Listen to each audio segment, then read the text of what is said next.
مختلف سیاسی پارٹیاں اور ان کی قیادتیں اپنے حوالے سے پیش کر رہی ہیں۔ پی ٹی آئی پاکستان عوامی تحریک جو تھی، ان کے جو قائد عمران خان ہیں، انہوں نے سونامی کی بہت بات کی، ایک انقلاب کی بات کی۔ اس کے بعد کینیڈا سے مولانا طاہر القادری صاحب ٹپکے، انہوں نے بھی ایک انقلاب کی بات کی۔ انقلاب کے نام پر آج پاکستان کے اندر بڑا تماشا گرم ہے اور انقلاب کھیلا جا رہا ہے، جبکہ آج تک کسی سیاسی پارٹی نے، اس کی قیادت نے اس کی وضاحت نہیں کی کہ انقلاب ہوتا کیا ہے، انقلاب ہے کیا، وہ کون سا انقلاب چاہتے ہیں اور وہ انقلاب وہ کیسے لے کے آئیں گے۔ جب تک ان سوالوں کے جوابات نہیں دیے جاتے، انقلاب ہمیشہ الفاظی ہی نہیں رہتا، بلکہ انقلاب رد انقلاب بنتا، اور انقلاب کے نام پر رد انقلاب کو آگے بڑھایا جاتا ہے۔ اس میں کوئی شک نہیں ہے کہ آج پاکستان کے اندر تمام سیاسی پارٹیاں موجودہ نظام کو بچانے کے لیے رد انقلاب کا تماشا کر رہی ہیں۔ انقلاب کے نام پر موجودہ اتصالی نظام کو بچایا جا رہا ہے، کیونکہ وہ ماں سوائے چہروں کی تبدیلی کے کسی انقلاب کی بات نہیں کرتی، اور چہروں کی تبدیلی کبھی نظام کی تبدیلی نہیں ہوتی، کیونکہ نظام اور چہرے تو مختلف چیزیں ہوتی ہیں۔ اگر چہروں کی تبدیلی سے پاکستان کا مقدر بدل سکتا تو آج تک کب کا بدل چکا ہوتا، کیونکہ پاکستان کے اندر بہت ساری حکومتوں نے آج تک آئیں اور گئی۔ لیکن آج ہم حقیقی انقلاب پر بات کریں گے۔ انقلاب ہوتا کیا؟ اگر آپ تمام انسانی تاریخ کو دیکھیں تو تمام انسانی تاریخ کی ترقی اور آج تک کی ترقی کے پیچھے انقلابات کی تاریخ ہے۔ تاریخ کے اندر جب بھی انقلابات آئے، انہوں نے سوسائٹیوں کو، معاشروں کو آگے کی طرف دھکیلا اور انہیں ترقی کی۔ اگر آپ غلامداری کی تاریخ دیکھیں تو پسماندہ معاشرہ تھا، اور جب جگیرداری آئی تو وہ غلامداری سے زیادہ ترقی یافتہ تھی۔ غلامداری سے ترقی، جگیرداری میں انسانی تاریخ اس وقت شامل ہوئی جب غلامداری نظام نے اپنے تمام ذرائع و وسائل کو مکمل طور پر استعمال کر لیا، اور وہ انسانی ضروریات کو مزید ترقی دینے یا ان کو پورا کرنے سے قاصر ہوئی۔ اسی طرح جگیرداری میں سے ہی سرمایہ داری نظام نے جنم لیا، کیونکہ جب جگیرداری کے اندر زمین سے منسلک تمام طاقت اور صلاحیت آہستہ آہستہ صنعت میں سمٹتی گئی تو پھر صنعت زیادہ ہیوی ہوتی گئی اور زمین کے رشتے کمزور ہوتے گئے، اور جگیرداری کی کوکھ سے سرمایہ داری نے جنم لیا۔ فرانس کا انقلاب سرمایہ داری کا ایک کلاسیکل انقلاب تھا، اور اس انقلاب کے بعد جو تمام پیداواری رشتے تھے وہ بدل گئے۔ اسی طرح ناظرین، سرمایہ داری کی مختصر تاریخ کے اندر، کیونکہ جاگیرداری کا عرصہ بہت لمبا تھا اور غلامداری کے اس سے زیادہ لمبا تھا، اور آج کی جتنی ترقی ہے یہ ان تمام نظاموں کا تسلسل ہے۔ اور آج سرمایہ داری کے اندر تمام ذرائع آج پھر اس کا ساتھ چھوڑ چکے۔ کسی بھی نظام کا بحران کی عکاسی کن چیزوں سے ہوتی ہے؟ عوام کی بے روزگاری سے، عوام کے معیار زندگی کی کمزوری اور اس کے گرنے سے، سماجی ٹوٹ پھوٹ، انفراسٹرکچر کی تباہی، امن کی بجائے جنگ، بد امنی، غیر اطمینان، کیفیت سوسائٹی کی، اس سے جو انتشار اور خلفشار جنم لیتا ہے اور وہ نظام اس کو حل کرنے میں ناکام رہتا ہے، تو یہ سب سے بڑا ثبوت ہوتا ہے کہ کوئی سوسائٹی اب معاشرے کو چلانے میں ناکام ہے۔ ولادیمیر ایلچ نے انقلاب کے لیے 4 چیزوں کی پیشن گوئی کی تھی کہ جب حکمران اوپر سے لڑتے ہیں، حکمرانوں کی آپس میں لڑائیاں ہوتی ہیں، جس طرح آج مشرف اور موجودہ سو کالڈ پارلیمنٹری لڑائی چل رہی ہے، یہ عکاسی کرتی ہے کہ سوسائٹی کے اندر اب ایک انقلاب کی ضرورت ہے۔ دوسرا ناظرین، معروضی حالات، داخلی حالات، انقلابی تنظیم۔ آج پاکستان کے اندر معروضی حالات تیار ہو چکے ہیں ایک انقلاب کے لیے، اور وہی مجبور کرتے ہیں حکمرانوں کو کہ وہ انقلاب کا نام لے کر انقلاب سے دھوکہ کریں، اور اس کے خوف سے وہ کانپ رہے ہیں۔ پاکستان کے اندر مزدوروں کی جو انقلابی تحریک اور کردار ہے وہ تاریخ میں بڑا شاندار ہے۔ 1859 کا 81 کی تحریک اور اس کے علاوہ بہت سارے۔ آج داخلی عنصر کی ضرورت ہے کہ اگر وہ داخلی عنصر ہم پاکستان کے اندر مضبوط کر لیتے ہیں، انقلابی پارٹی بنا لیتے ہیں، تو پاکستان کے انقلاب کو دنیا کی کوئی طاقت نہیں روک سکتی۔ ٹروٹسکی نے کہا تھا کہ آج پوری دنیا کا انقلاب اور خاص طور پر سوشلسٹ انقلاب قیادت کے بحران میں سمٹ گیا۔ وہ انقلاب آج جو نئی شکل لے کے آئے گا، یا وہ انقلاب کیا ہوگا؟ آج جو مارکیٹ اکانومی ہے، منڈی کی معیشت ہے، وہ نہیں رہے گی۔ نیا انقلاب ایک پلانڈ اکانومی کا یا منصوبہ بندی پر مبنی ایک انقلاب ہوگا۔ وہ نجی ملکیت نہیں ہوگی بلکہ سماجی ملکیت کا نظام ہوگا۔ وہاں اشیاء پیداوار کو منافع کے لیے نہیں بلکہ انسانی ضرورتوں کے لیے پورا کیا جائے گا۔ وہاں معاشرے کو چند امیر جگیردار فوجی جرنیل یا سرمایہ دار نہیں چلائیں گے، بلکہ معاشرے کا ہر فرد اس میں حصہ لے گا اور اس کو کنٹرول کرے گا۔ ایک باورچی وزیر اعظم بن سکے گا اور ایک وزیر اعظم باورچی بھی بن سکتا ہے۔ قیادت مسلسل تبدیل ہوگی، کوئی مستقل قیادت نہیں ہوگی۔ سب سے بنیادی اور سب سے جو ٹارگٹ بڑا ہوگا وہ معاشرے کی سماجی ترقی ہوگی۔ روزگار ہر شخص کا حق ہوگا اور بے روزگاری جرم ہوگی۔ نسلی، لسانی یا کسی قسم کے بھی شاونسٹ سوچ، نظریے اور پارٹی کی اجازت نہیں ہوگی۔ مذہب ہر شخص کا ذاتی اور نجی معاملہ ہوگا کہ وہ کون سا مذہب کیسے اپناتا ہے اور اس میں کیا کردار ادا کرتا ہے۔ ناظرین، جب تک ہم ایک نئے انقلاب کی جب بات کرتے ہیں وہ تب تک ادھوری ہے جب ہم یہ نہیں کہتے کہ مارکیٹ اکانومی کی جگہ پلانڈ اکانومی لے، تمام صنعتوں پر مزدوروں کا جمہوری کنٹرول ہو، اور شرع منافع کی جگہ انسانی ضرورتوں کو بنیادی کردار عامل ہو۔ سیاسی نظام بھی اسی حوالے سے ترتیب پائے گا جو کہ نیچے سے لے کر اوپر تک ہوگا، اوپر سے لے کر نیچے نہیں آئے گا۔ اور جب تک ہم اس کی بات نہیں کریں گے انقلاب کا لفظ ادھورا ہے۔ اور یہ حقیقی انقلاب جس کی ضرورت ہے پاکستان کے اندر، اور وہ انقلاب کسی اور نے نہیں کرنا، وہ صرف اور صرف پاکستان کی عوام، محنت کش عوام، جس کے اندر جو صنعتی مزدور ہے وہ ہراول کردار ادا کرے گا۔ کیونکہ انقلابات کو ہمیشہ معاشرے کے جو طاقتور طبقہ ہوتا ہے وہی کرتا ہے۔ آج جو طاقتور طبقہ ہے وہ مزدور ہے، صنعتی مزدور ہے، کیونکہ صنعتی مزدور اگر سٹرائک پہ جاتا ہے تو سوسائٹی کا ایک پتہ نہیں ہلتا، کوئی ٹرین نہیں چلتی، کوئی بلب نہیں جلتا، کوئی دفتر نہیں آباد ہوتا، کوئی گھر نہیں چل سکتا۔ اس وجہ سے پاکستان کے انقلاب کی، اور خاص طور پر ایک سوشلسٹ انقلاب جو پاکستان کے آسمان کے اوپر منڈلا رہا ہے، اس کی قیادت پاکستان کا مزدور کرے گا۔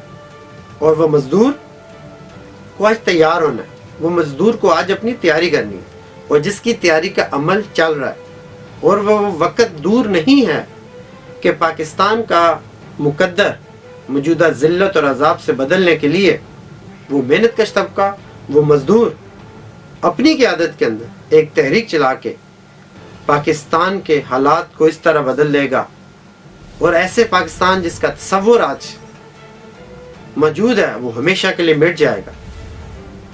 اور یہ انقلاب پھر پاکستان کی سرحدوں تک ہی مقید نہیں رہے گا، یہ پھیلے گا، یہ بر صغیر کا انقلاب بنے گا، یہ ایشیا کا ریولوشن بنے گا، اور آنے والے وقتوں میں ایک عالمی انقلاب کا پیش خیمہ ہوگا۔ ایسے انقلاب کی طرف ہمیں بڑھنا ہے، اور اسی انقلاب کی ہمیں تیاری کرنی ہے جو پاکستان کا، بر صغیر کا اور عالمی دنیا کا مقدر بدل سکتا ہے۔